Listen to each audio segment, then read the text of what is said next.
தேவனுடைய பரிசுத்த நாமத்திற்கு மகிமை உண்டாவதாக. அன்பான தேவனுடைய பிள்ளைகளே, மறுபடியும் இந்த டிவியின் மூலமாக உங்களை சந்திக்க முடியாத ஒரு வாய்ப்பை கொடுத்த ஆண்டவருக்கு நான் நன்றி சொல்கிறேன். தேவனுக்கு மகிமை. எப்பொழுதும் இன்றும் தேவன் தருகிற வார்த்தைகளை நாம் தியானிக்கும் முன்னால் ஒரு ஜெபம் பண்ணுவோம். என்பது ஆண்டவரே, அப்பா மை சுதிக்கிறேன், கத்தாவை சுதிக்கிறையா, வார்த்தையானவரே மை துதிக்கிறேன் சுவாமி. வார்த்தையினால் சகலவற்றையும் சிருஷ்டித்தீர் ஆண்டவரே, அதற்காக உமக்கு நன்றி சுவாமி. இந்த வேளையிலும் கர்த்தாவே உம்முடைய ஜீவ வார்த்தைகளை தியானிக்கும்படியாக சொல்லும்படியாக கடந்து வந்திருக்கு சுவாமி. கர்த்தாவே நீர் வெளிப்படும், உம்முடைய வார்த்தையாக வெளிப்படட்டும். ஆமையின் கர்த்தாவே, இந்த வார்த்தை அனுப்பிரகாரியமாக மக்களுடைய உள்ளங்களில் கிரியை செய்யட்டும், அவர்களுக்கு ஆசீர்வாதமாக இருக்கட்டும், நன்மையானவர்களை செய்யும் சுவாமி. ஆமையின் கர்த்தாவே, அது வாக்கியம் செய்வேன், அனுப்பனகாரியமாய் வாக்கியம் செய்வேன், பெருமையாது என்னிடத்தில் திரும்பாது என்று சொன்ன பிரகாரம் கர்த்தாவே உடைய சுத்தமாகட்டும். உடைய கருத்தில் ஒப்பு கொடுக்கிறோம். ஆசீர்வதியும் கருவையாயிரும். இயேசுவின் மூலம் ஜெபிக்கிறோம் பிதாவே.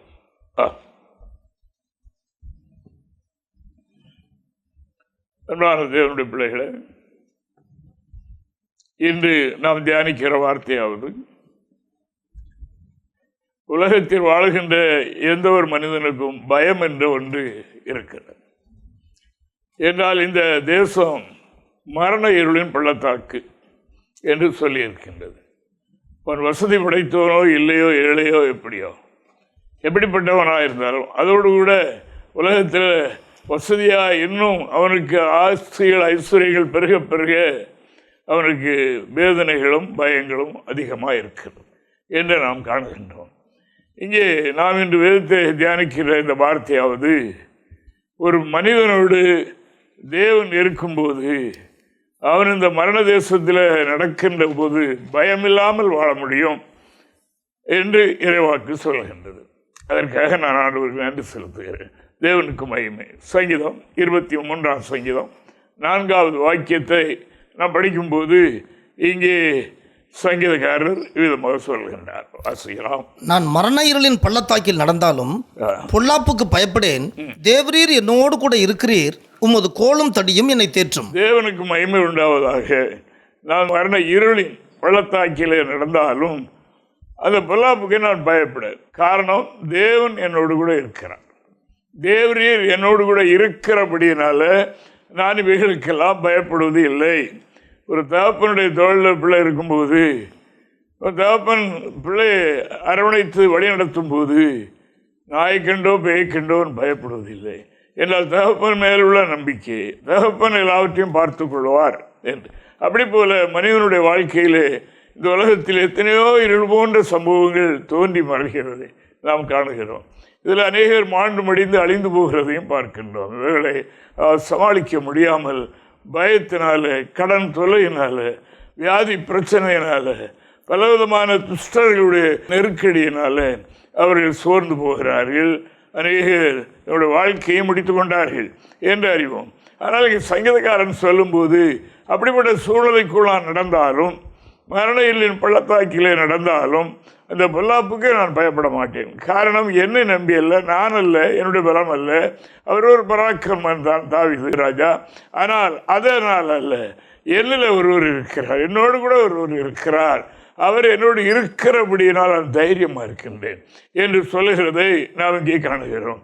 அதுபடினால் மனிதனோடு தேவன் இருக்க வேண்டும். எல்லாரோடு இருக்கிறாரா? இல்லையே. கடவுளை அறிந்திருந்தாலும், ஜெபம் பண்ணினாலும், ஆலயம் சென்றாலும், அதாவது தேவன் மனிதனோடு இருக்க வேண்டும் என்றால் என்ன செய்ய வேண்டும் என்று ஒன்று காரியங்களை நாம் இந்த நாளில் பார்க்க கர்த்தர் நமக்கு உதவி செய்வாராக.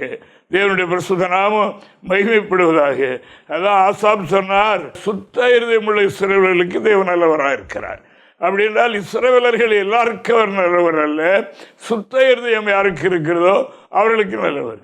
அப்படியானால் கிறிஸ்தவர்கள் எல்லாரும் அதாவது தேவனுடைய பார்வையில் அதாவது தேவன் அவர்களுக்கு நல்லவராய் இருக்கக்கூடிய நிலையில் இல்லை என்று நாம் காணுகிறோம். தேவன் அவர்களோடு இருந்து அவர்களுடைய பயத்தை நீக்கி அவர்களை சரியான பாதையில் நடத்த முடியவில்லை என்று நாம் காணுகின்றோம். அதான் ஆண்டவராகிய இயேசு சொன்னார்.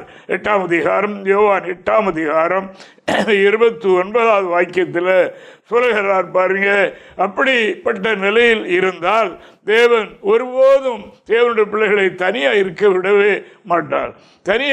தனியாக இருக்கும்போது தான் பெற்றோர்கள் பெரியவர்கள் வீட்டில் இல்லாத நேரத்தில் தான் பிள்ளைகளுக்கு பயம் ஏற்படும். அது இருட்ட ராத்திரி ஆகினா ரொம்ப பயம். அப்படி நான் பார்க்கிறோம். ஆனபடினால இங்கே இயேசு சுவாமி சொல்லும்போது அதாவது அவர் ஒருபோதும் தனியாக இருக்க விடவில்லை.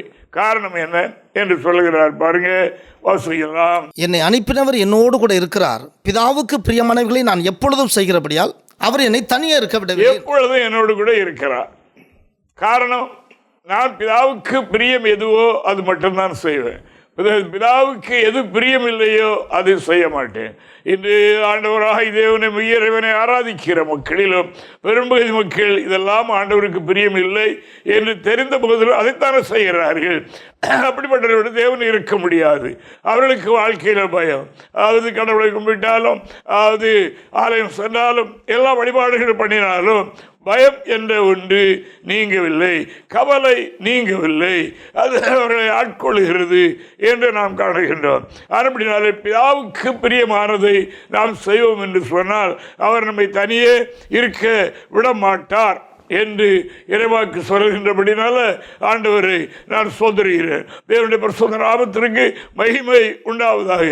இங்கே பக்தன் மோசேயை குறித்து நாம் பார்ப்போம் என்று சொன்னால் அதாவது அவர் தேவனை முகமுகமாய் தரிசித்த ஒரு தேவ மனிதன்.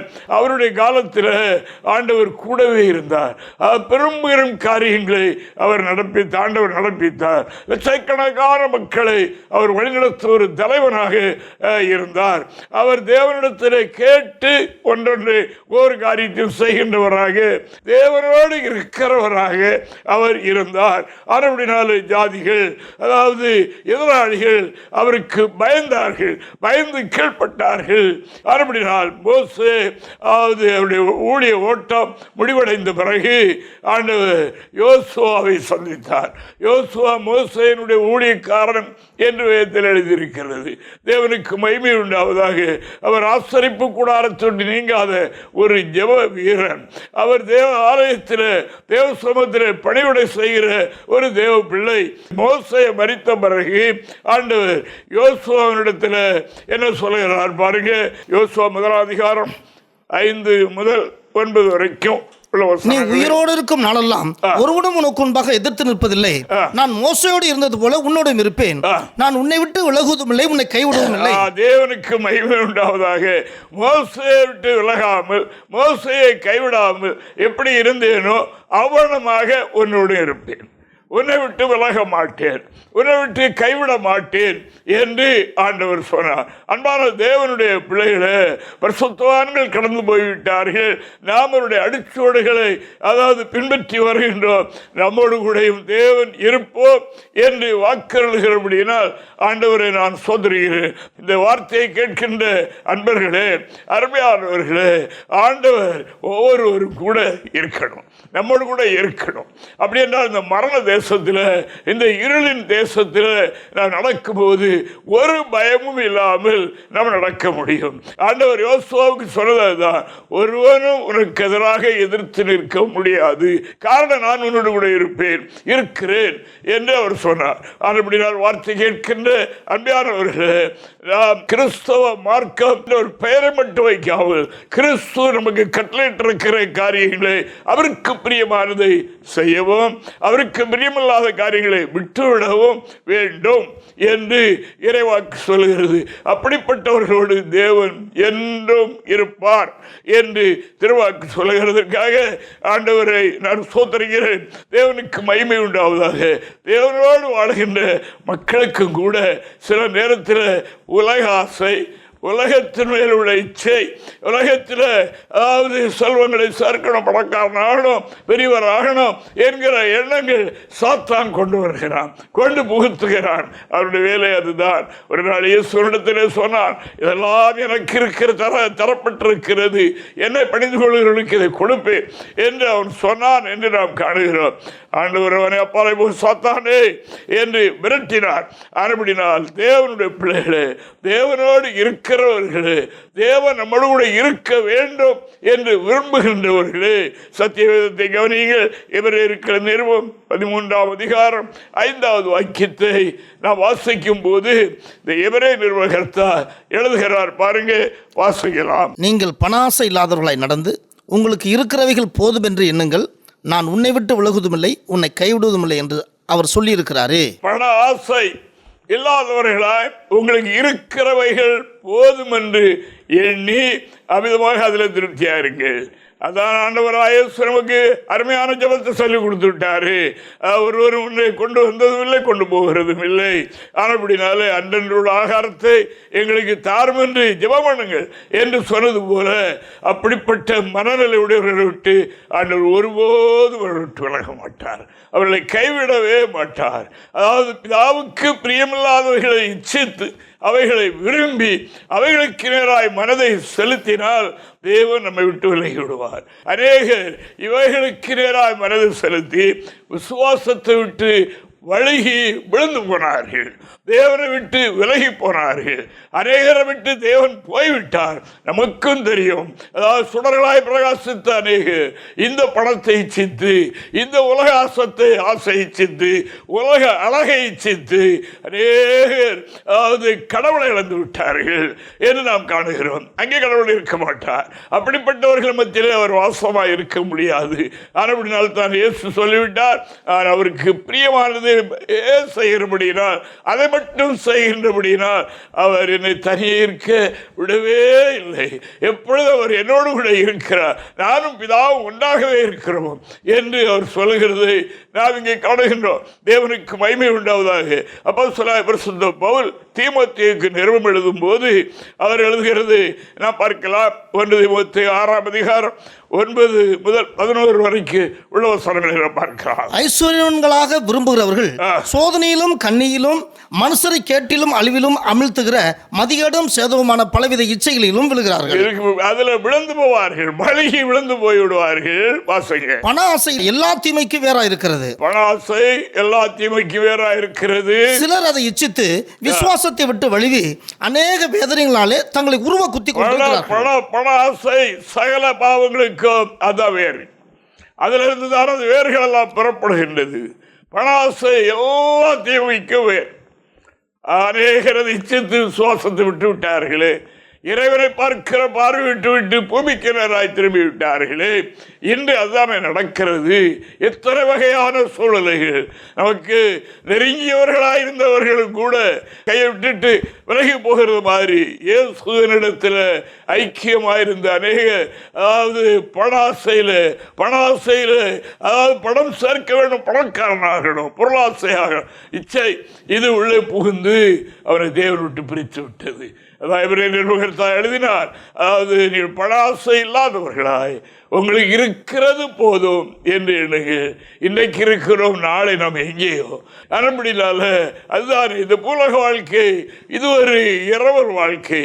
இரவலாக ஒரு வீட்டில் வாடகைக்கோ ஒத்தைக்கோ குடியிருக்கிறது போல என்னைக்கு இது காலி பண்ணி போகிற ஒன்றுதான் இங்கே இல்லை. ஆனபடினால இதை விரும்பாதீர்கள், இதன் மேலே மோகம் கொள்ளாதீர்கள், இதில் இச்சை கொள்ளாதீர்கள், இவைகளில் அன்பு பாராட்டாதீர்கள், இவைகள் வேண்டுமென்று எண்ணாதீர்கள். ஆண்டவர் உங்களை வைத்திருக்கிற நிலைமையில அவருக்கு பிரியம் என்ன என்று தினமும் அவைகளை தியானித்து அவைகளை சிந்தித்து, அதாவது தேவனுக்கு பிரியம் என்ன என்று இன்று காலையிலே அவர்கள் அந்த எண்ணத்தோடு நாம் நம்முடைய வாழ்க்கையை ஆரம்பிப்போம் என்றால், மாலை வரைக்கும் அப்படி செய்வோம் என்றால், வாழ்நாள் முழுதும் அதை தொடருவோம் என்றால் தேவன் நம்மை விட்டு விலகவே மாட்டார். நான் உன்னை கைவிட மாட்டேன், உன்னோடு கூட இருப்பேன் என்று அவர் சொல்லுகிறார். அப்படி இல்லாமல் இச்சித்து போனால் சிம்சோனை விட ஒரு பராக்கிரமசாலியாக இருக்கிறார்கள். அவன் பரிசுத்தாவியை பெற்றவன் தானே. அவன் செய்யாத காரியங்கள் என்ன? அதாவது தேசமே அதரத்தக்கதாக, ஜாதிகள் நடக்கத்தக்கதாக அவனில் கர்த்தர் கூட இருந்து கிரியை செய்தார். அவன் இச்சித்து தானே கெட்டு போனான். பணாசை, பெண்ணாசை, பொன்னாசை இச்சித்து தானே கெட்டு போறான். அப்படி எத்தனை பேர் அவர்களை சொல்வதற்கே நம்முடைய நாவு கூசுகிறது. தேவனுக்கு மகிமை உண்டாவதாக. திருக்கன் தாவீது ராஜா என்ன சொல்லுகிறார்? ஆண்டவரே, என்னுடைய இதயத்தில் சுத்தம் இல்லை, அப்படினால் நீர் போய்விட்டீர். எனக்கு நிலைவரமான ஆவியை தாரும். என்னுடைய உள்ளத்தில் அதாவது சுத்திகரிப்பை தந்து இந்த இச்சைகளாக உண்டானவைகளை நீக்கி நீர் என்னிலே வாசம் வாரும், எனக்கிட்ட வாரும் என்று அவர் கூப்பிடுகிறார் அல்லவா? இவைகளெல்லாம் அதாவது பரிசுத்தவான்களுடைய அதாவது ஒரு சிறு தவறுகள் கூட பைபிளில் எழுதி தந்திருக்கிறது என்று சொன்னால் உங்களுக்கும் எனக்கும் தான். தேவனுக்கு மகிமை உண்டாவதாக. தேவன் நம்மோடு கூட வாசமாக இருக்கணும், பேசணும், காட்சி தரிசனங்கள் தரணும் விரும்புகிறோமா? நம்முடைய வாழ்க்கையில் நாம் என்ன சொன்ன இயேசுவாமி சொன்னது போல பிதாவுக்கு பிரியமானது, இயேசுவுக்கு பிரியமானதை மட்டும் நான் செய்வேன். ஆனபடி நான் அப்படி செய்யும் போது அவர் என்னோடு கூட வருவார், என்னோடு கூட இருக்கிறதே அவர் என்னை விட்டு போக மாட்டார் என்ற இந்த அறிவோடு நாம் வாழுவோம் என்று சொன்னால் அவர் நம்மை விட்டு ஒருபோதும் விலக மாட்டார். எதுவரைக்கும் நம்மோடு இருப்பார். சீடர்களுக்கு அதிகாரங்களை கொடுத்தார், வல்லமைகளை கொடுத்தார், ஊழியம் செய்வதற்கு உரிமையை கொடுத்தார். கொடுத்துவிட்டு அவர் என்ன சொன்னார்? நான் உங்களுக்கு கட்டளையிட்ட காரியங்கள் எல்லாவற்றையும் நீங்கள் கை கொண்டு அவைகளை அப்படியே போதிக்கணும். அப்படி போதிப்பீர்கள் என்றால் எதுவரைக்கும்? உலகத்தின் முடிவு வரைக்கும் உங்களோடு நான் இருப்பேன் என்று அந்த வார்த்தை சொல்லுகிறார் பாருங்க. உலகத்தின் முடிவு வரைக்கும், அதாவது என்றைக்கும் நான் விலக மாட்டேன் என்ற வார்த்தையோடு அவர் சில கட்டளைகளையும் அங்கே கொடுக்கிறார். தேவனுக்கு மகிமை. இதைத்தான் என்று தேவனை அறிந்த மக்கள் விட்டுவிட்டார்கள். மற்றெல்லாம் விரும்புகிறார்கள், மற்றெல்லாம் செய்கிறார்கள். தேவன் கட்டளையிட்ட காரியம் என்ன? அதை செய்தால் அவர் நம்மோடு கூட இருப்பார். வாசிப்போம் மத்தேயு 28ஆம் அதிகாரம் 20வது வாக்கியத்தை வாசிக்கிறோம். நான் உங்களுக்கு கட்டளையிட்ட யாவையும் அவர்கள் கைகொள்ளும்படிக்கு அவர்களுக்கு உபதேசம் பண்ணுங்கள். இதோ உலகத்தின் முடிவு பரியந்தம் சகல நாட்களிலும் நான் உங்களுடன் கூட இருக்கிறேன் என்றார். ஆமென். எதுவரைக்கும்? உலகத்தின் முடிவு வரைக்கும். அவர்கள் அப்போஸ்தலர்கள் சென்று போன அப்போஸ்தலருடைய காலங்கள் மட்டுமல்ல, உலகம் இருக்கிற வரைக்கும் வருகிற எல்லா பரிசுத்தவான்களுக்கும் இந்த ஆலோசனை. தேவனுக்கு மகிமை. இன்னும் நமக்கு இந்த ஆலோசனை. உலகத்தின் முடிவு வரைக்கும் அப்போஸ்தலர்கள் இல்லை. அவர் தன்னுடைய ஊழியத்தை குறுகிய காலத்தில் முடித்துவிட்டு அவர்கள் இறைவனடி சேர்ந்து விட்டார்கள். தேவனுக்கு மகிமை. ஆனால் உலகத்தின் முடிவு வரைக்கும் உங்களோடு கூட இருப்பேன் என்றால் நம்மை சேர்த்து தான் அங்கே எழுதியிருக்கிறது. ஆனபடினால் என்ன செய்யணுமா? கட்டளையிட்ட கற்றுக்கொண்ட உபதேசம், கற்றுக்கொண்ட சத்தியம், இவைகளை அதாவது மற்றவர்கள் கை கொள்ளும்படியாக, ஐயோ ஒரு அறிவாளியாச்சு, பெரிய ஆளாச்சு, அவர் அப்படியெல்லாம் படித்தவர் ஆச்சுது, அவர்கிட்ட இதை எப்படி சொல்றது, அது எப்படி என்று இப்படி நீங்கள் பார்க்கக்கூடாது. உங்களுக்கு நான் என்ன கற்று தந்திருக்கிறேனோ, என்ன கற்றீர்களோ அதை பிறர் கை கொள்ள வைக்கும்படியாக உபதேசம் பண்ணுங்கள் என்று சொன்னார். சொல்லிவிட்டு அப்படி செய்வீர்களானால் உலகத்தின் முடிவு வரைக்கும் நான் உங்களோடு கூட இருப்பேன் என்று ஆண்டவர் சொன்னார். தேவனுக்கு மகிமை உண்டாவதாக. சிம்சன் சொன்னார் அல்லவா, சிம்சன் செய்தார் அல்லவா, முன்பு போல உதறிவிட்டு எழுந்திருப்பேன் என்று இல்லை, போயிட்டாரு. அவர் இருக்கிற வரைக்கும் தானே அவரை கட்டவும் முடியாது, பிடிக்கவும் முடியாது, ஒன்றும் செய்ய முடியாது. எதை வைத்து கட்டினாலும் நெருப்பு பட்டவைகள் போல அந்த ஓடிடும், எல்லாம் ஓடிடும். அதாவது என்னெல்லாம் அவர் செய்ய பராக்கிரமனாக இருந்தார். அந்த பராக்கிரமமாகிய கர்த்தர் அவரோடு கூட இருந்தார் என்று நாம் காணுகின்றோம். அவருக்கு பிரியமில்லாத பார்வை, அவருக்கு பிரியமில்லாத எண்ணங்கள், அவருக்கு பிரியமில்லாத ஐக்கியங்கள், இவைகளெல்லாம் அதாவது பிறர் செய்கிற பாவத்துக்கு நாம் உடந்தையாக இருந்து ஆமாம் என்று சொல்லி தலையசைத்தால் தேவன் உலகி விடுவார் என்று வேதம் சொல்லுகின்றது. தேவனுக்கு ஒரு தேவனுடைய மனிதன் அதாவது குற்றம் அது எவ்வளவு பெரிய உயிர் நண்பனாயிருந்தாலும் சரி, அவைகளை நாம் கண்டித்து இந்த நியாயமான கர்த்தருடைய வழியை அவர்கள் கற்று கை கொள்ளும்படியாக உபதேசம் பண்ண வேண்டும். அப்படி யார் யார் செய்கிறார்களோ அவர்களுக்கு ஒருபோதும் கர்த்தர் விலக மாட்டார். இறைவன் ஒருபோதும் துறப்பாக மாட்டார். அவர்களை அனாதைகளாக விட்டுவிட மாட்டார். கடைசி வரைக்கும் இருப்பேன் என்று திருவாய் மலர்ந்த கர்த்தர் இன்று நமக்கும் இந்த வார்த்தையை சொல்லுகின்றார். தேவனுடைய பரிசுத்த நாமம் மகிமைப்படுவதாக. அருமையான கர்த்தருடைய பிள்ளைகளே, நாம் நம்முடைய தகுதியை பார்க்க வேண்டாம். அதாவது இறைவனுடைய வேலைக்கு இந்த சரீர தகுதி அல்ல. இறைவனுடைய வேலைக்கு, இறைவனை ஆராதிக்க, இறைவன் நம்மோடு கூட இருக்க அவர் பார்க்கின்ற ஒரே ஒரு இடம் இருதயம் தானே. ஆனபடினால் அந்த இருதயம் திருக்குள்ளதாயிராமல் சமயத்துக்கு தந்தவர் திரும்பிக் கொள்கிறதா இல்லாதபடி, அதாவது ஒரே நிலையில் அது இருக்கணும். அவர்களை தான் நம்புவார்கள். தேவன் அதைத்தான் நம்புவார், மற்றவர்கள் நம்ப மாட்டார். தேவனுக்கு மகிமை உண்டாவதாக. ஆனபடினால் நாம் அடைய வேண்டிய ஒரே லக்கு என்ன என்றால், இறைவன் நம்மிடத்தில் வாசமாக இருக்கணும். இன்றைய வரைக்கும் வாசமாக இருந்த கெட்ட நாளைக்கும் இருக்கணும். நம்முடைய கடைசி மூச்சு வரைக்கும் இருக்கணும். அதுதான் பாக்கியம். பழைய அனுபவங்களை நாம் எண்ணி சொல்லிக் கொண்டிருக்கிறதல்ல, இன்றைக்கு நம்முடைய அனுபவம் என்ன என்கிறதை தியானித்து அதை புதுப்பித்துக் கொண்டு இன்று நாம் கேட்ட சத்தியத்தின் முடிந்த 28:20 வாசித்த பிரகாரம், அதாவது நான் உங்களுக்கு கட்டளையிட்ட யாவற்றையும் காலம் செல்ல செல்ல மங்கி போகக்கூடாது. முதல்ல வாழ்க்கையில் கஷ்டப்பட்டிருப்போம், சுவாச ஊழியத்தில் கொஞ்சம் வசதி வந்த உடனே வேறு பக்கம் பல்ட்டி ஆயிடக்கூடாது. அப்போ அவர் விட்டுட்டு போயிடுவார். நீ பாதி வழியில் நின்று எங்கே போக முடியும்? ஆனப்படினால் அது உங்களுக்கு கட்டளையிட்ட யாவற்றையும் ஒன்றையும் மறைக்காமல் இப்படித்தான் இதுதான் கர்த்தருடைய வழி என்று அவர்கள் கை கொள்ளும்படி உபதேசம் பண்ணுங்கள். அப்படிங்கள் செய்யும்போது உங்களோடு கூட நான் இருப்பேன். இந்த அடிச்சுவடுகளை பின்பற்றி வருகிற கடைகோடி வரைக்கும் உள்ள பரிசுத்தவான்களோடு கூட நான் இருப்பேன். நான் விலக மாட்டேன் என்று வாக்குகள் இருக்கிறார். ஆனபடினால் சத்தத்தை கேட்கிற தேவனுடைய பிள்ளைகளை, நாமும் நம்முடைய வாழ்க்கையில் இறைவன் நம்மோடு கூட இருக்க வேண்டும். மனிதர்களை பிரியப்படுத்தக்கூடாது.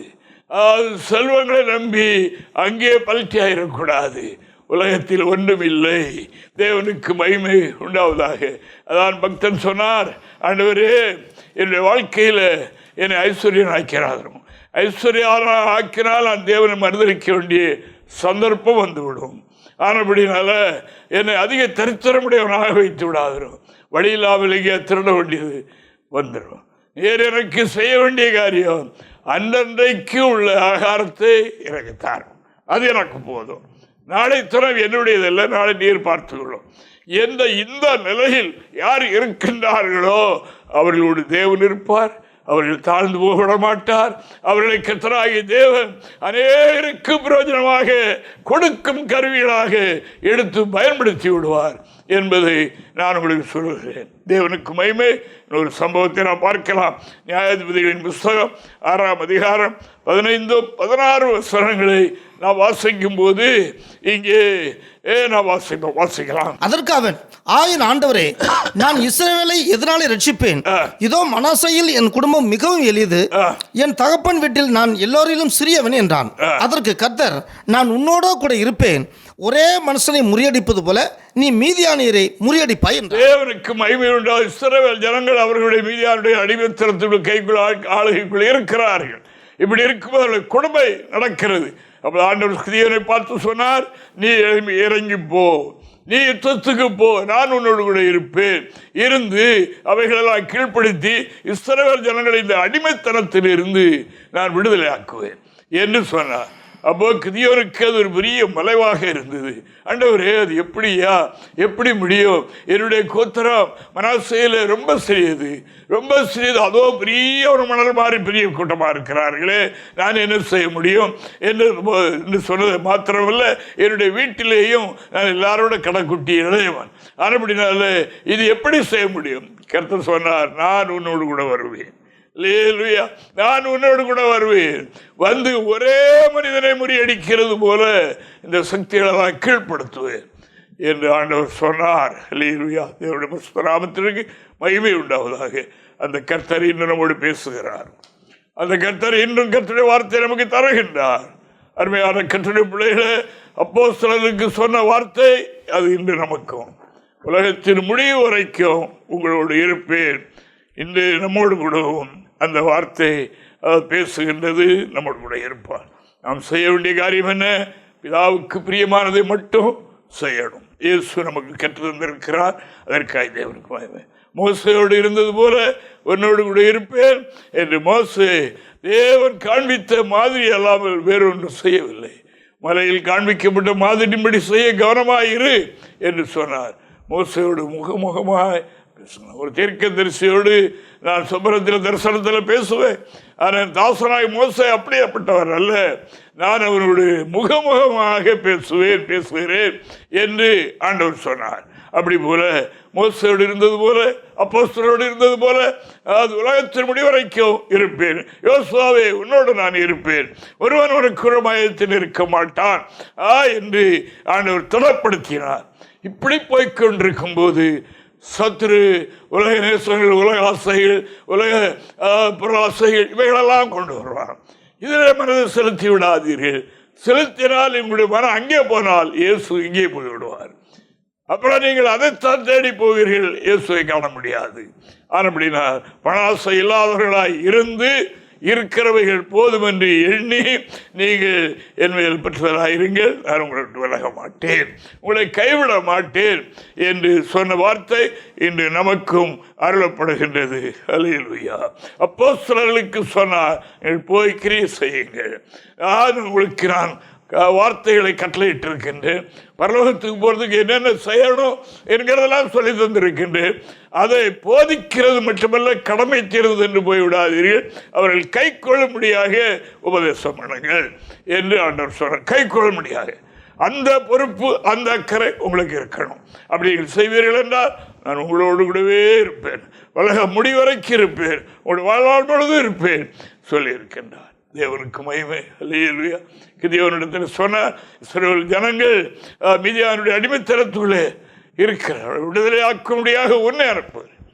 அவர் தன்னுடைய தகுதியை பார்த்தார். ஐயோ, எனக்கு இயலாது, எனக்கு அந்த அளவுக்கு திறமை இல்லையே, அறிவில்லையே, எனக்கு நாலேஜ் இல்லையே. இல்லை, நான் உன்னோடு கூட வருவேன், நான் உன்னோடு கூட இருப்பேன். சர்வத்தையும் சர்வ வல்லமையும் உடைய தேவன் உன்னோடு கூட இருப்பேன், உன்னோடு வருவேன். ஒரே மனிதரை முறியடிக்கிறது ஒரு அத்தனை கீழ்ப்படுத்த நான் உனக்கு வல்லமை தருவேன் என்று சொல்லி அப்படியே செய்தார். அந்த தேவன் இன்றும் இருக்கிறார் என்று நமக்கு சொல்லுகிற காரியம் அதுதான். அது மரண பள்ளத்தாக்கு, உலகத்தில் வாழுகின்ற வரைக்கும் இது ஒரு மரண பள்ளத்தாக்கு தான். அதுபடி இருண்ட பிரதேசம்தான். ஆனால் இதுக்குள்ள பயங்களும் கவலைகளும் கலக்கங்களும் உண்டு. ஆனால் நான் பயப்படேன், தேவரீர் என்னோடு கூட இருக்கிறேன் என்று சொன்னார். அந்த வார்த்தையினால் நம்மை தேற்றிக் கொள்வோம், அந்த அனுபவத்தை பெற விரும்புவோம். அந்த தேவன் நம்மோடு கூட கடைசி வரை இருக்க நாம் செய்ய வேண்டிய காரியங்களை சரியாக செய்தவர் விருப்பமில்லாத ஒன்றையும் செய்யாமல் விருப்பமானதையும் செய்வோம். கர்த்தர் நம்மை ஆசீர்வதிப்பாராக. ஆமென். ஆமென். ஆமென். ஒரு ஜெபம் பண்ணுவோம். அப்படி தேவனே, ஆண்டவரே, ஸ்தோத்திரப்பா. கர்த்தாவே, உமக்கு நன்றி. நீர் கொடுத்த வார்த்தைகளை வெளிப்படுத்த கிருபை செய்தீர். நன்றி.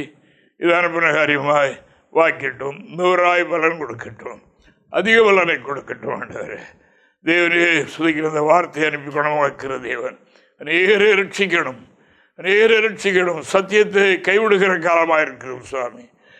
தேவனே, துதிக்கிற காலத்துக்கு தகுந்தவாறு மனிதர்கள் சூழ்நிலைகளை மாற்றுகிற காலமாக இருக்கிறது. அப்படி இல்லாதபடி நம்முடைய திருமறையில் எழுதி தந்திருக்கிற பிரகாரம் அவைகளை கை கொண்டு நடக்க, கை கொண்டு வைக்க, அது தைரியமாக எடுத்துரைக்க தேவ மனிதர்களுக்கு கிருபை செய்யும். நாமத்தை மையப்படுத்தும். ஆசீர்வதியும். வார்த்தைகள் தொடர்ந்து கிரியை செய்யட்டும். பிரியகாரிகள் இயேசுவின் மூலம் ஜெபிக்கிறோம். இதான்